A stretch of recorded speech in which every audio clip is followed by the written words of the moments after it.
সুপ্রিয় দর্শক শ্রোতা মন্ডলী, সারাদিন দিল্লি না ঢাকা স্লোগান দেওয়ার পরেও যখন এই ধরনের নিউজগুলো সামনে আসে তখন অবাক হই যে আমি দেখেছি যে বর্তমান সরকারেরও কিন্তু দিল্লি না ঢাকা তারা স্লোগান দেন বা গতকালকেও দিয়েছেন, কিন্তু এখন দেখলাম যে শুভেন্দু অধিকারীর জন্য গিফট পাঠানো হয়েছে। গণমাধ্যমে খবরটি এসেছে, বাংলা ট্রিবিউন সুন্দর করে নিউজটি করেছেন।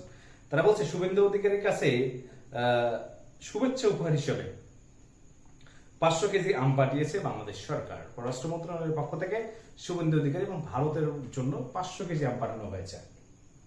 সবকিছুই পাঠানো হচ্ছে, আর শুধু ন্যারেটিভ তৈরি করা হচ্ছে অন্য কিছু। যেমন স্লোগান দেওয়া মানুষ দেখলাম যে যখন যমুনার সামনে আসলে যমুনা ফিউচার পার্কের সামনে যখন ভারতীয় ভিসা চালু করে দেওয়া হলো, টুরিস্ট ভিসা, তখন কিন্তু মানুষের কোনো অভাব আমরা দেখলাম না।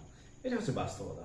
ভালো থাকবেন সবাই, সুস্থ থাকবেন, সুন্দর থাকবেন, আর স্লোগান তো আসলে দিতেই থাকবেন, কারণ এই ন্যারেটিভটা বাংলাদেশের অন্যতম।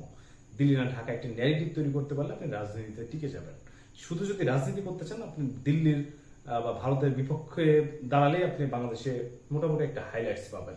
বাট যদি ভোটের নির্বাচন করতে চান তাহলে ব্যতিক্রম, বা দেশ চালাইতে চান তাহলে কিন্তু এইভাবে আম পাঠাতেই হবে, তাছাড়া উপায় নেই। ভালো থাকবেন, আসসালামু আলাইকুম।